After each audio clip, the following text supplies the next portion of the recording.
You've become a careless cleaner. There's dust in the corner. You're supposed to be a housewife, so you need to do better. If I see dust again, I'll sell your computer. As my work as a comic artist grew, my husband started to ignore me. When I had tight deadlines, he would bother me, get picky about chores, and sometimes even make me redo the cleaning.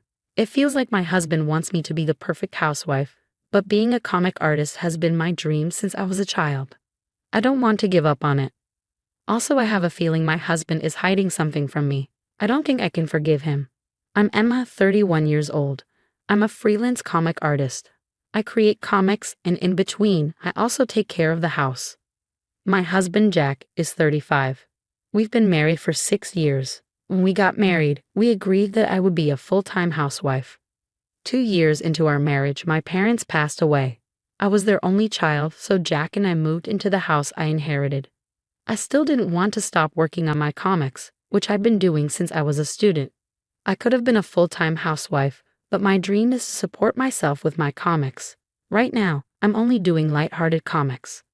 Can I work from home? I asked Jack. He said, it's just a hobby, right? Fine, I guess it's okay. So I kept working on my comics even after we got married. 6 months ago, one of my comics got noticed by a magazine editor. They published it as a 2-page feature. After that, I started getting calls from other magazines and my schedule became packed with comic deadlines. But when I told Jack, he wasn't happy. You've been doing well lately, huh? You're just a stay-at-home wife. Your comics are for fun, right? And your pay is like a kid's allowance, isn't it? Why are you saying that, Jack? I know you don't read comics, but this has always been my dream. Yes, the job might not pay much yet, but I'm still getting paid. I'm a professional. You shouldn't talk down to me like that. When I defended myself, Jack got even more upset. How can you talk like that when I'm the one providing for us? If you have a problem, wait until you're earning more than me. I didn't know how to respond. I depended on him. My work didn't bring in much money, about $600 a month. Jack would only talk to me when I was busy with deadlines. You're being careless. There's dust in the corner. You're a housewife, so get it together. If I see dust again, I'll sell your computer. I knew he wasn't serious, but I was still scared. I ended up spending so much time cleaning that I missed my deadlines. Jack would get even more annoyed, so he started criticizing every little chore, which was frustrating. One night, Jack came home from work. He has a habit of eating dinner as soon as he gets home. That night, just like usual, he sat down, put some food in his mouth, and suddenly shouted from the kitchen. Hey, what is this? The radish isn't cooked properly. Are you serious? Is this what you give your husband after he comes home tired? I was still in a daze after meeting a deadline, but his yelling caught me off guard. I turned to Jack. Just then, Jack picked up his beer and spilled it all over me. My mind went blank. I never imagined someone would pour beer on me. It shocked me completely. Oh, I'm sorry. I must have spaced out while cooking. Everything else should be fine, so just leave out the radish. While cooking, I realized I'd forgotten to cook the radish, and in my rush, I just tossed it into the stew without boiling it. I made sure the potatoes were fine, but the radish completely slipped my mind. I don't usually make mistakes like this, and I felt really embarrassed. It seemed like Jack couldn't forgive me for the mistake either. It's awful that I have a wife who can't even do housework properly. I should never have married you. Jack got up from the table and headed for the bedroom. I quickly followed, but he went into the bedroom and packed a bag. Where are you going? I'm leaving until you apologize. What? I was so confused and didn't understand what he meant. Jack packed his bag and actually left the house. I ran after him, and when Jack reached the nearest station, he got into a cab and left. I called him several times, but he didn't answer. I even sent him an apology on WhatsApp, but he didn't even read it. I collapsed and started crying. That's when I felt a tap on my shoulder. I turned around, and it was Mr. Williams, Jack's boss. I used to work at the same company as Jack before we got married. Mr. Williams had been my boss too, and he had always supported my career when I first joined. Mr. Williams? I'm a section chief now, you know. It's been a while. Since your wedding, huh? Why are you crying? You smell like alcohol. Did you go drinking while wearing your apron? Oh, it's been a while. I'm so embarrassed to say this, but Jack and I had a fight. Oh, he can be a bit harsh sometimes, can't he? It's one thing if it's just work stuff, But when you're married and living together, that's when things can really get annoying. Mr. Williams smiled at me, and it reminded me of how many times this smile had helped me out when I made mistakes at work. We decided to go to a nearby restaurant to talk for a bit. So why were you crying? Are you the type to cry easily?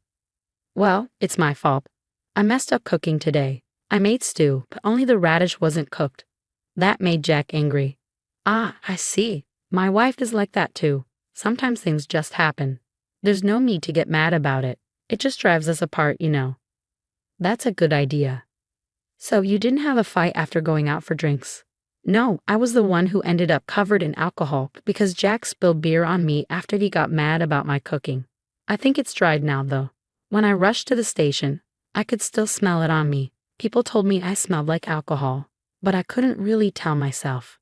He spilled beer on you just because of some cooking. There's something off with Jack, right?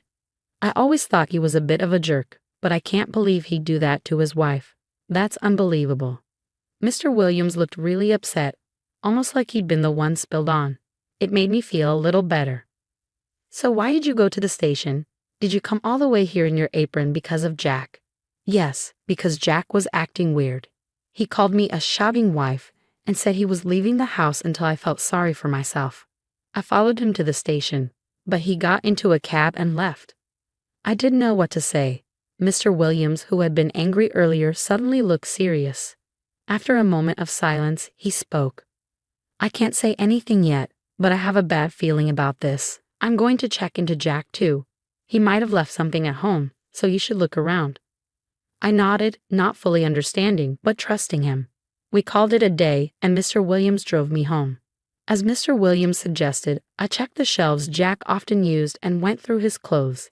Inside the pocket of his pants, I found a hotel loyalty card. It had been used recently, and the card showed it had been used around noon on Saturday, when Jack had told me he was working on his day off. I was sure Jack was cheating on me. Then I remembered something I hadn't thought about in a long time. Before we got married, we had one of those moments where we lost our phones. We had joked about how it would be helpful to use each other's phone GPS to find each other. Jack had set up an app to track our phones, and I completely forgot about it. I opened the app, entered the password, and we found Jack's phone in a surprising location, a famous tourist spot, known for being a popular date spot. It was hard to believe he'd go there alone. I decided that Jack was likely on a trip with his secret partner. The next day, I called Mr. Williams at the company. Mr. Williams, thanks for yesterday. No problem. Did something happen? Did Jack not show up to work today? There was a pause, and after a deep sigh, Mr. Williams replied, yes, he requested 4 days of paid leave starting today. I knew it, I said. I hate to say it, but he's probably. I know, but now I feel better. Thanks. After hanging up, I made a decision. I had been thinking about it for a while. If Jack was cheating, I was going to do something about it. I called someone and explained everything. As soon as I told him about Jack, he immediately took my side. I hung up feeling relieved, sure that things would work out. The next day, I went with some people to the place the GPS had pointed to. It was inside a resort hotel near a popular tourist spot. Right now, it seemed Jack was outside the hotel, as the GPS showed him at a nearby beach. When Jack saw my face, he went pale. With a smile on my face, I pointed my phone at him and snapped a series of photos. I wanted to get a shot of him and the young woman standing next to him. She looked to be in her early 20s. By the way, 30 minutes earlier, Jack had been in a bikini with that girl. I even managed to take pictures of him rubbing sunscreen on her. I let them continue until I had enough evidence that Jack was cheating on me. The two of them were so carefree, maybe even out of their minds, because they were kissing in public. By that point, I wasn't shocked at all. It was like I'd already had enough of the situation. In fact, I was kind of grateful to them for giving me solid proof. Jack was clearly surprised, and his pale face wasn't just from seeing me. Behind me were my in-laws, both of them glaring at Jack. What's going on here, Jack? I walked up to him with a smile, and either he panicked or he tripped in the sand and fell on his backside. My mother-in-law sighed when she saw this. Jack, you're pathetic. Who is this girl? What are you doing, leaving your wife alone? Jack quickly tried to defend himself. She doesn't do any housework. He was flustered, pointing a finger at me as he accused me. Oh really? That's not true.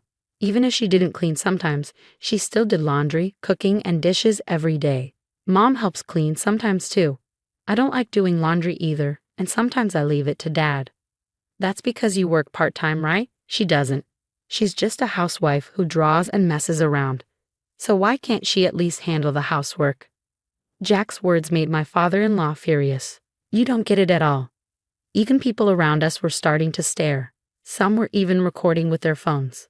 I suggested, why don't we go somewhere more private to discuss this? Everyone agreed, so my in-laws and I went to a nearby restaurant first. Jack and his girlfriend changed out of their swimsuits into regular clothes, and then the five of us sat down to talk. We started by hearing Jack's side of the story. I wanted Emma to be a full-time housewife, but she started this silly hobby of drawing comics and ignored her housework. I told her over and over, but she just wouldn't listen to me. So it's only natural that I start looking for someone else, right? Mitch, the girl Jack had been seeing, spoke up, countering him. What? Isn't that different from what you told me? You had a stalker at your house, and you were troubled, so you asked me to help you forget about it for a while. When I suggested you call the police, you said it was only a matter of time before they caught him. If you were married, you shouldn't have dated me in the first place. Mitch started crying after saying that. Apparently, she was still in college and met Jack on a dating app. She told me she was attracted to older men, but now regretted getting involved with him. I'm sorry, I'll never contact Jack again. I've learned my lesson, and I won't let myself be fooled next time, she said, bowing deeply to me and my parents. She showed us her phone where she deleted Jack's number, then left money on the table before walking away. I glared at Jack, who looked panicked by Mitch's sudden exit. It makes sense that I wouldn't do everything you ask, right? I have feelings and a life too. I'm not your robot to control. It's disgusting that you cheated on me just because things didn't go your way. Jack opened his mouth to speak, but my father stepped in. You don't seem to get it, do you? I'm the one who worked to support Emma, so she should respect me, right? Dad calmly addressed Jack, whose anger was visibly rising. You're acting like a child. You're just throwing a tantrum because things aren't going your way. You need to respect Emma's choices. There's nothing else to say. Dad stood up and paid the bill, leaving the restaurant with my parents. Jack and I were left alone. I had nothing left to say. Jack, I got a series published in a comic magazine. Jack stared at me with a worried expression. Congratulations. Music. I can't be the housewife you want anymore. I'm sorry. I'm tired of being with you. I want a divorce. I'm sorry. You can keep drawing comics and I'll help with the housework. I won't complain anymore. Jack pleaded, tears in his eyes, but I couldn't look at him anymore. I didn't want to see this pathetic man who had once been my husband. I'm sorry, but it's not about that anymore. You looked down on me, didn't you? I thought we were equals, but you didn't see it that way. You thought you were in a better position just because you worked to support me. No, you were right. I've changed my mind. I promise I won't make things hard for you anymore. Please don't leave me. I've decided to sell the house we lived in. I have a relative who runs a real estate agency and he agreed to buy it right away. There are still some formalities to complete, but it'll be sold soon. I know I'll get less for it than if I used an agent, but it's my house and I can do what I want with it. I want to cut ties with you as soon as possible. I'm leaving tomorrow and I want you to leave that house as soon as you can. With that, I stood up and walked toward the exit. It was the opposite of the day Jack left the house. Now it was him chasing after me desperately, as if trying to stop me. But when I got into the car, my parents had already arrived. My dad, sitting in the driver's seat, started the car as soon as I slammed the door shut. Jack ran after the car, crying, but I couldn't see him anymore. It seems like he didn't believe anything I said, because when he came back from his trip, he saw that all my things were gone. He called me, crying. I answered the phone as a final act of mercy. Why did you sell the house? It's ours, right? Funny thing to say, isn't it? I inherited this house from my parents. Even then, I have the right to it. You have no claim to my inheritance. If you understand that, then get out of my house and ask for an amicable divorce. You'll hear from my lawyer, so don't run away. I said everything I needed to say and hung up the phone. After that, Jack was scolded by Mr. Smith for using his paid time off to go on a trip with his mistress. I heard that he didn't technically need a reason for taking time off, but the fact that he cheated on me and went golfing was something his boss severely questioned. Jack was now facing cold stares from his colleagues at work and living an uncomfortable life. My parents also gave up on him.